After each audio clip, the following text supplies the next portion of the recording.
Oi, gente, Júlia Reis aqui e hoje nós vamos falar de um assunto muito importante, reserva de emergência. Mas antes de a gente começar esse vídeo, eu gostaria de saber de você. O que você gostaria de ver aqui no canal? Renda fixa, renda variável? Quais são as suas dificuldades nos seus investimentos? Deixe pra gente nos comentários ou nos contate através de alguma das nossas redes sociais. Bom, vamos lá, reserva de emergência. Pode ser que você já tenha ouvido falar ou até mesmo já tenha a sua. Mas existem alguns pontos importantes que muitas pessoas deixam passar e eu vou descrevê-los aqui agora para vocês se atentem e possam montar a sua reserva de emergência da melhor maneira possível. A reserva de emergência, como o próprio nome já diz, é uma reserva financeira que você vai utilizar em algum momento de emergência na sua vida. Muita gente não dá a devida importância para a reserva de emergência, acaba deixando passar.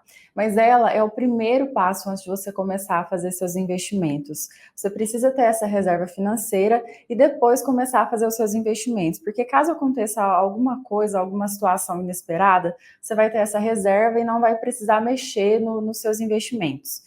Então, vamos falar sobre como montar essa reserva de emergência. Ela é baseada nas despesas essenciais. As minhas despesas essenciais são diferentes das suas ou diferentes de qualquer outra pessoa. Então, cada um vai ter uma reserva de emergência que seja apropriada para si e de acordo, né, com as suas necessidades. Eu vou colocar aqui na tela para vocês, um exemplo de uma reserva, que seria da Maria e do José. A Maria tem despesa com aluguel, despesas com a casa, mercado, transporte, plano de saúde, academia e outros. A renda mensal da Maria é de R$ 5.000 e esses itens que nós falamos são as despesas que a Maria considera essenciais. Então, aqui no caso da Maria, as despesas essenciais dela ficariam em R$ 3.250 mensais. E a reserva de emergência, a gente indica que seja de 6 a 12 meses das despesas essenciais da pessoa. Então, no caso da Maria, uma reserva de emergência de 6 meses, ela teria que ter R$ 19.500. Já o José, que tem uma renda mensal de R$ 2.500, as despesas que ele considera essenciais são parcela do imóvel, ele não mora de aluguel, mas financiou o imóvel.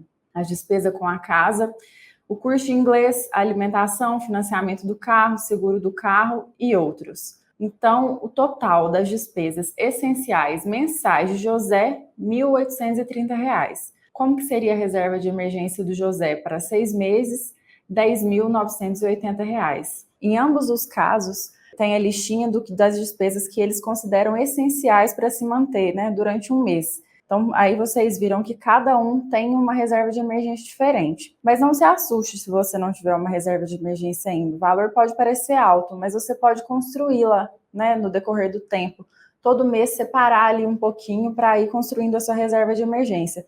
O importante é que você tenha essa reserva de emergência, que você tenha essa consciência. E a melhor maneira de você chegar nesse valor, é realmente anotando no papel, colocando ali quais são as despesas que você considera essenciais, que você acha que são necessárias sempre, todos os meses, para que você esteja confortável, né, numa determinada situação. Então, se você colocar no papel tudo direitinho, inclusive vai até te chamar a atenção para despesas que você está considerando às vezes essenciais e que não são essenciais, ou até mesmo coisas que você está gastando além que você poderia controlar. A gente só dá o devido valor à reserva de emergência em um momento que a gente precisa dela e aí ou tem ou não tem, você vai sentir ali essa necessidade. Isso aconteceu comigo, nas duas situações.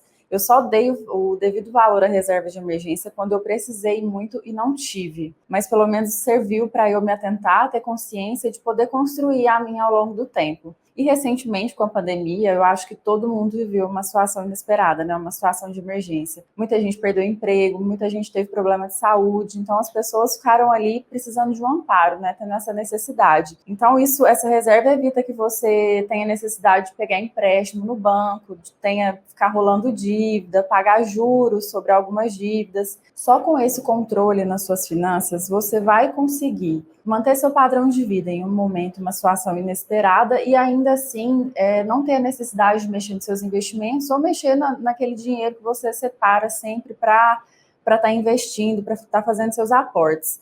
Então, assim, eu espero que você tenha muita consciência disso, da importância de ter a sua reserva de emergência. Isso serve para todo mundo, não é só para uma pessoa X ou uma pessoa Y. todo mundo precisa ter a sua reserva de emergência. O tempo que a gente fala, né, de 6 a 12 meses, você avalia muito isso, tipo, dependendo dos riscos. Risco do seu trabalho, né? O seu trabalho é mais informal, é uma coisa mais formal, você é funcionário público, você é empresário, como são suas fontes de renda, né? Então, assim, se for algo muito arriscado, que de repente você pode deixar de ter, você tem que fazer uma reserva de emergência para um período maior. Então, fica a dica, reserva de emergência é para todo mundo. Não importa a situação que você esteja, você precisa construir a sua reserva de emergência e partir livremente para os investimentos. Dito isso, a gente vai falar sobre onde investir a reserva de emergência. E para falar disso, a gente tem que falar do tripé de investimento, que é segurança, liquidez e rentabilidade. É importante entender que é muito difícil ou até mesmo impossível você conseguir essas três coisas em um investimento. Então, no caso da reserva de emergência, a gente precisa investir em um ativo que seja seguro e que tenha liquidez. O que significa? Liquidez é que você consiga transformar isso em dinheiro a qualquer momento. Então, tem que ser um ativo que, se você quer se desfazer dele hoje, você consegue transformar ele em dinheiro hoje. E a segurança se dá a quanto você está protegido da volatilidade, né? De certos ativos, de certos acontecimentos na economia. Um dos ativos mais utilizados para você guardar a sua reserva de emergência é o Tesouro Selic, porque é um título, né, emitido pelo governo, então ele é muito seguro e ele tem liquidez D+1. O que significa isso? Que você solicita hoje, amanhã o dinheiro está na sua conta, então ele é altamente líquido. Mas com rentabilidade baixa, como a gente disse, você não vai conseguir ter essas três coisas em um investimento. Isso vai ser muito difícil. Então, o Tesouro Selic é uma opção muito utilizada. Além do Tesouro Selic, a gente tem alguns CDBs de bancos. Tem até alguns bancos, inclusive banco digital, que tem pagado um pouquinho mais aí, 105%, 110% do CDI. Porém, você precisa ver se esse banco ele é um banco seguro, que aí, caso aconteça alguma coisa, até um determinado valor, você vai conseguir reaver o seu dinheiro de volta. O importante é que você verifique a saúde financeira desse banco e se esse investimento ele está garantido pelo FGC, que é o Fundo Garantidor de Crédito. Ah, Júlia, mas Tesouro Selic tem rentabilidade muito baixa. CDB, 100% CDI é a mesma coisa que Selic, é muito baixo. Mas a gente já falou, o foco da reserva de emergência não é a rentabilidade. A rentabilidade você vai buscar com os seus investimentos e a reserva de emergência é uma segurança. É um dinheiro que está ali guardado, a intenção é não precisar usar, né? Mas se você precisar, está ali para qualquer momento e qualquer situação que você precisar. E ela vai estar ali. Se você não utilizar, vai ficar ali para sua aposentadoria, né? Para um futuro você poder sacar esse dinheiro. Então, você coloca ali e esquece, não fica pensando na rentabilidade. O que você vai pensar em rentabilidade são os investimentos que você vai fazer em paralelo com isso. Bom, nós falamos aqui das opções que seriam CDBs de alguns bancos ou até mesmo Tesouro Selic para que você invista a sua reserva de emergência.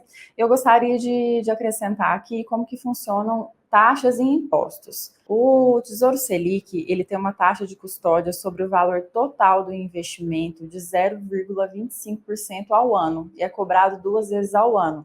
Esse valor ele é descontado direto na conta da corretora, não é descontado sobre o investimento lá, é na conta da corretora mesmo. E você estará isento desse valor se ele for até R$10.000. Então, até R$10.000 não existe essa taxa de custódia. E depois você vai ter o imposto de renda e o IOF. O imposto de renda, ele já é descontado diretamente no resgate do título, ou seja, é só quando você for fazer esse resgate que eles vão descontar o imposto de renda. Ele é regressivo e já retido na fonte. Então, tá aqui na tela, né? Até 6 meses, 22,5% a alíquota, 6 meses a 1 ano, 20%, de 1 ano a 2 anos, 17,5%, a partir de 2 anos, 15%. Então, imposto de renda, ele é regressivo se você ficar com esse título, né? Até 6 meses, de 6 meses a 1 ano, de 1 ano a 2 anos, e a partir de 2 anos, a alíquota vai ser diferente, sendo ali a mínima 15%. E ainda nós teremos o IOF. O IOF é o Imposto sobre Operações Financeiras E ele vai ser incidido sobre os seus investimentos apenas se você fizer o saque no período de 30 dias. Então, isso vai ser regressivo, né, tendo aí uma porcentagem bem alta nos primeiros dias, e depois, quando atingir o 30º dia, ele vai ser a porcentagem zerada, você não paga mais o IOF. Isso vai funcionar da mesma maneira para os CDBs também. Renda fixa tem aí os impostos, os tributos bem parecidos. Então, se for também o CDB, vai ser essa mesma coisa, e o Tesouro Selic vai ser essa mesma coisa.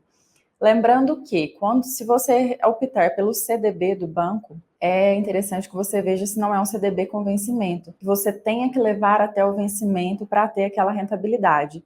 E se ele tem a liquidez diária também, como eu disse, a importância da liquidez. Então, quando você for fazer qualquer tipo de investimento da sua reserva de emergência, você verifica todas as informações ali, se é seguro, né, a solidez financeira da instituição que você está escolhendo, e a liquidez, que é o tempo que você demora para transformar esse ativo em dinheiro. Bom, pessoal, por hoje é isso. Não se esqueçam de deixar aí nos comentários ou até mesmo nas nossas redes sociais o que vocês gostariam de ver aqui no canal, qual assunto que interessa a vocês, quais dificuldades vocês têm nos investimentos. Manda para a gente produzir um conteúdo aí direcionado para vocês. Muito obrigada e até a próxima.